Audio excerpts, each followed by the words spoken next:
At home with a lifetime of stories and songs, people we've met and the places we've gone. Along the way found where and how we belong. At home with a lifetime of stories and songs. Welcome to more Songs and Stories from Home, podcasts that give voice to songs with stories and stories with songs written and being written over the course of a lifetime, often illuminating the journey we all make, together and alone, finding our way home. Concert for the Class of 65, Part 4. The first song in this part of the concert is for my classmate Bev. In high school in the 60s, girls were supposed to be the cheerleaders and not the athletes. Bev took exception to that idea. She wanted to run as fast and as far and as long as she could. And with that attitude, she intimidated the boys. So we teased her. The song talks about an unexpected opportunity years later to have a chance to apologize to her. There was a girl in high school the boys would often tease because she liked wearing tennis shoes and running like the breeze. You see, girls weren't supposed to do that then, though I can't tell you why. It took a while to realize I should apologize. It's never wrong. It's never too late to practice offering and receiving grace. We had over 900 kids in our graduating class, and on the class website there were stories about a couple of guys that I didn't remember from high school, but who had fascinating stories. So I wrote songs for them and their stories. One was for Jim, who, as the song says, was a newsman, a reporter, an old school journalist who loved tracking down a story with all its turns and twists. Spent a lifetime bringing light to the dark and seedy sides of life. He went places Dr. Jeckyll hides to show us where the truth lies. And Mike's story was an inspiring one. As the song says, he was always an artist, but a family man first, never doubting what the important things were. Though he loved to paint and draw, for sure, his family was his masterpiece. But when his kids were raised and his loving wife died, he struggled to find new meaning in life, till he saw this old world in a brand new light, looking through a camera with an artist's eye. The next song in the concert for Gail, who suffered an unimaginable loss of a child, and yet through her faith and persistence in the telling of her story in front of the state legislature, she was able to create a new law. At the reunion, I sang a song I'd written some years earlier, and I dedicated it to her and to her daughter, Amy. It talks about needing witnesses to the stories of our lives. How you're my witness to this journey, to the road that I am on, all the times that I was up, all the ways that I've been down. Yours the voice that I am hearing, yours the eyes that I can see. Where I go, when I grow weary, faith enough so I believe. We all need a witness to the stories of our lives. And I wanted to tell you how grateful I am that you are mine. At the end of this part of the concert, I play the first 5-string banjo I ever owned, telling the story of how my friend Joe kept it for years, and then after I got it back, what it meant to feel the fingers of my now old hands intertwined with those of the 15-year-old boy that I had been when I first picked that banjo up and tried to play it. When I was, like I said, I spent the last 3 months or so with you, and I've had a few coincidences. A few things happened along the way that really were kind of startling. And one of my cousins, Joanne is her name, and she moved to Spokane when I was a senior in high school. And she used to come to all the football games, and and she loved to talk sports. She went on to become a child psychiatrist, and one of my dearest friends. She was teaching history at St. George's at the time, decided to go back to medical school. But she and I have gotten together. Well, I've known her since I was a senior in high school, and we talk sports. But that's what we do, and we play Yahtzee and we play cribbage and we talk sports. And for years and years, we've bitched about how money has made it bad, money has changed it, money's made it worse. And then we always end our conversation by saying that it's a lot better than it ever was. Because when I was a senior in high school, half the population couldn't throw a ball as hard as they wanted, run as fast as they wanted, or train as hard as they wanted. And since Title IX, that's not been the case. And I've told her over time that there's a classmate of ours that I've wanted to apologize to for the longest time. And I've told her this since I was a senior in high school. Well, I didn't realize I needed to apologize to her probably till I was older. But for years I've told her, and her name's Bev Calicote. And I thought, I tried to locate her, and to no luck. And then it just sort of became too late, I thought. And then about 6 weeks ago, I get a friend request from Bev Calicote. And so the rest is this song.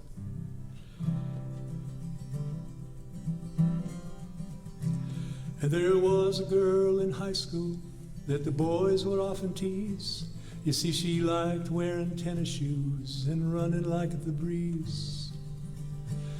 And girls weren't supposed to do that then, though I can't tell you why. It took a while to realize I should apologize. 'Cause it's never wrong, it's never too late to practice offering and receiving grace. Well, I thought about her through the years, then slowly less and less. Then suddenly, to my surprise, a Facebook friend request. I responded yes by messenger, then asked if it's okay. Time I'd like to talk with her, there's things I'd like to say. 'Cause it's never wrong, it's never too late to practice offering and receiving grace. She wrote back and said, let's just do like this, and then she went on to explain.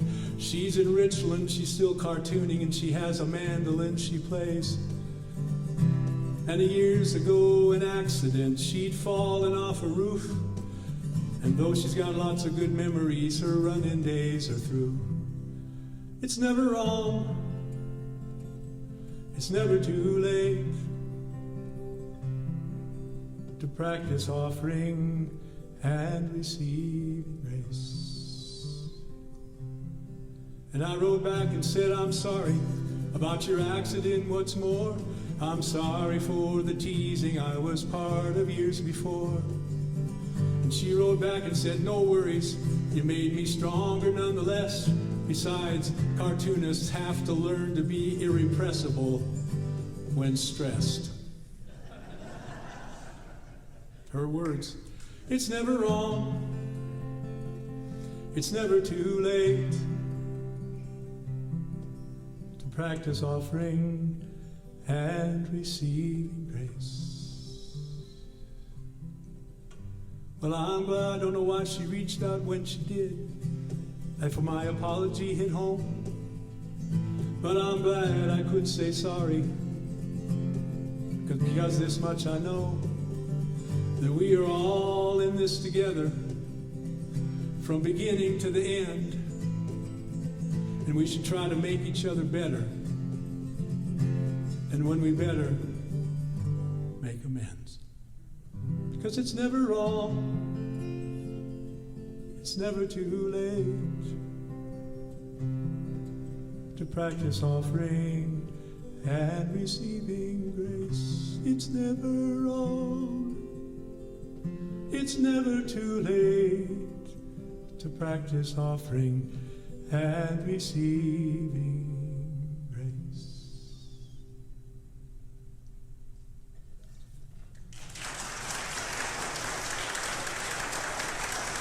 So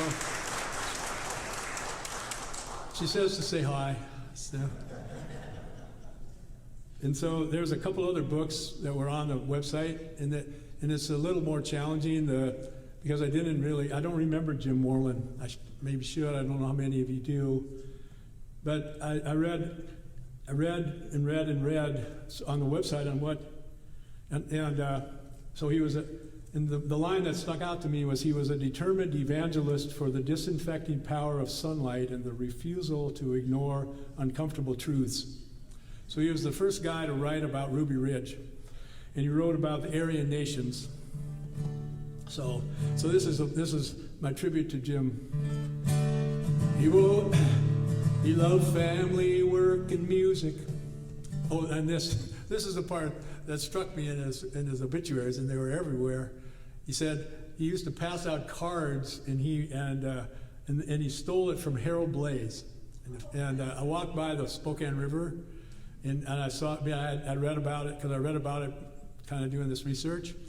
And somewhere in most or all of his sculptures, Harold Blaze writes, what does he write? He said, "Transcend the," and he writes it. And so I thought, how do you get that in a song, in a flavorful way? So this is my attempt. He loved family, work, and music, and the words of Harold Blaze, the ones that said, "Transcend the bullshit," which he did most every day. He was a newsman, a reporter, an old school journalist who loved tracking down a story with all its turns and twists. 'Cause he spent a lifetime bringing light to the dark and seedy sides of life. He went places Dr. Jeckyll hides to show us where the truth lies. He wrote about the Aryan nations and the siege of Ruby Ridge, about Robert Lee Yates Jr., Dark Side, unabridged. He raised 2 boys single-handed, which for anyone's a feat. And when finally he met Connie, one could say life was complete. He spent a lifetime taking life to the dark and seedy sides of life. He's been haunted by the gentle high to show us where the truth lies. Try that chorus one more time. He spent a lifetime bringing light to the dark and seedy sides of life. He went places Dr. Jeckyll hides to show us where the truth lies.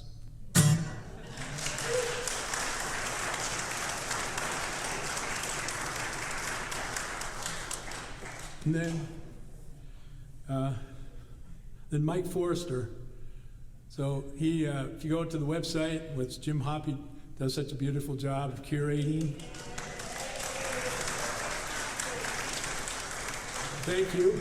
And you'll find an article about Mike, and he well, the song kind of tells a story about him, but he started taking pictures after. In the story in the newspaper article, he talked about how he was looking at the world at all these old things, old trucks, old buildings, and giving them new life. And I thought, well, yeah, okay, I can write about somebody that's looking through a camera and giving new life, but I just couldn't quite figure it out. And then what I realized after a few weeks was that that it was something much more than that, because he was doing this after his wife had died, and this song I think tells it all. He was always an artist, but he was a family man first. He never doubted for a moment what the important things were. Though he loved to paint and he loved to draw, for sure, his family was his masterpiece. And when his kids were raised, his loving wife had died, he struggled to find new meaning in life, until he saw this old world in a brand new light, looking through a camera with an artist's eye. And he started taking pictures of forgotten stuff, and he found truth and beauty in the scarred and the scuffed, and he found in the lost something to love. Somehow it all was renewed. When his kids were raised and his loving wife had died, he somehow found that meaning in life, when he saw this old world in a brand new light, looking through a camera with an artist's eye. And there's a lesson there for all to see, when it's time for you and I to grieve. If we can find reason to believe, the world gonna welcome us and let us in. When the work is done, or someone we love dies, if we can just find new meaning in life, see this old world in a brand new light, looking through a camera with an artist's eye, like looking through a camera with an artist's eye.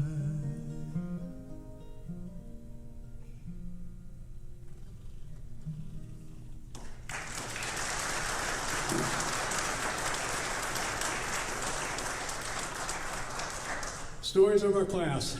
So this next song isn't really a story about her story, because nobody tells her story better than Gail Bronson Harsh. But if you want to hear a story about making the best of the worst situation, about loving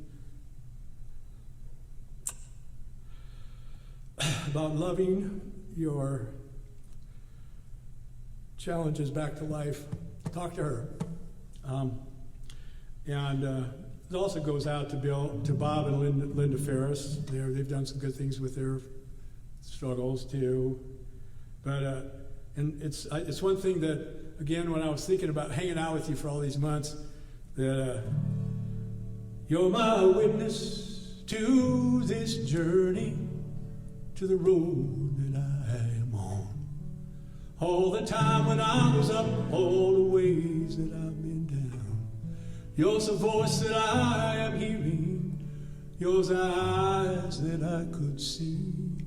Where I go and I grow weary, faith enough, so I believe. There's a story of the forest and the tree that I think that fell. No one was there to hear it, so we can't really tell. We all need a witness to the stories of our lives. And I wanted to tell you I am grateful. I'm grateful you are mine. You're the keeper of my secrets. You're the guardian of my dreams. Haven for my disappointments. Safe there in my memories. Just to know that someone's watching. Just to know that you are there. Awake and waiting in my garden. So alert and so aware. I've heard it said in songs and stories, they make it so we never die. Well, maybe I could live without you, but with you I am alive. You are with me, a witness to the stories of our lives. And I wanted to tell you, I wanted to tell you, I'm grateful you are mine.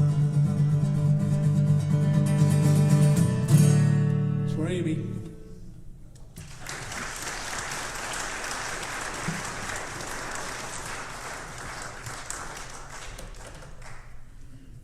So here's the transition. So this is the first banjo I ever owned. And it's from a pawn shop down the street. And so when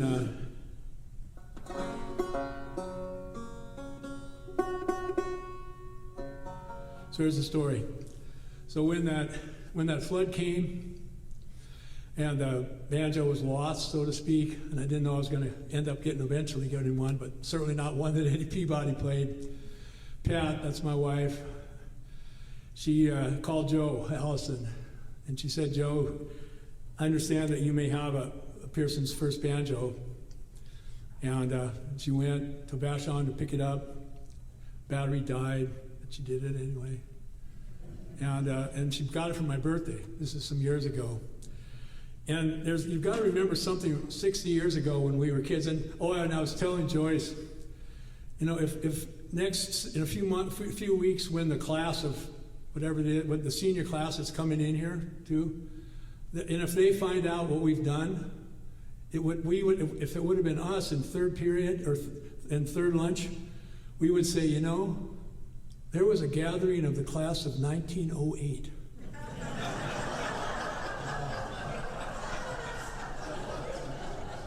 And they actually came back to our high school. Can you believe it? Did anybody show up? Was there anybody still alive? But anyway, so they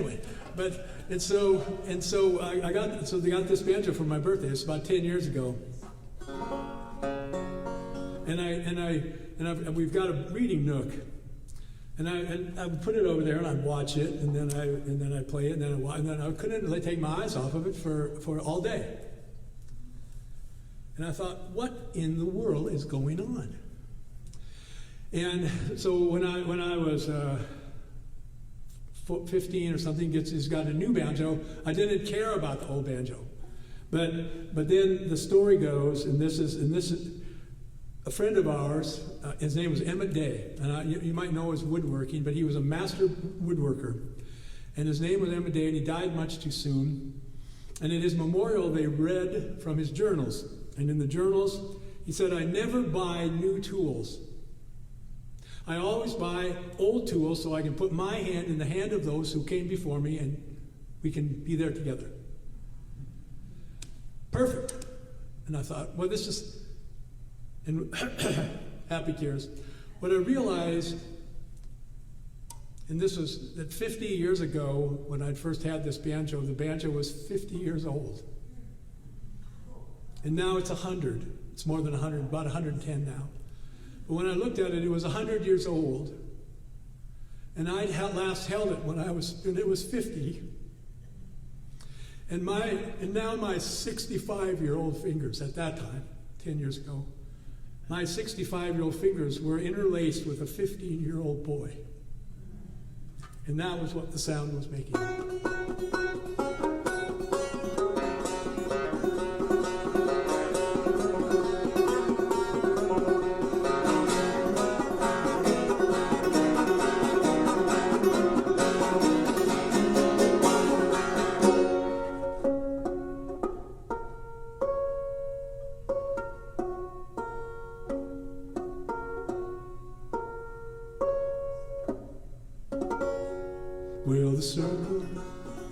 be unbroken.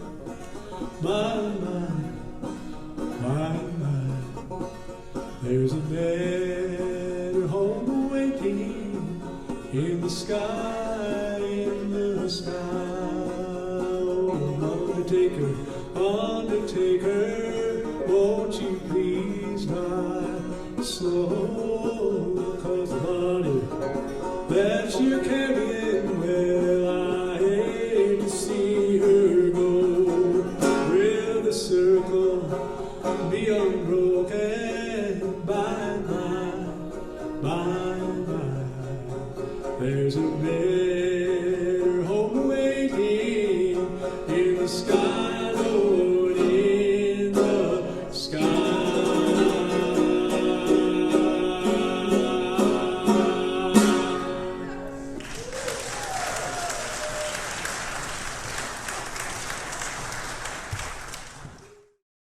Thank you for listening to or watching more songs and stories from home.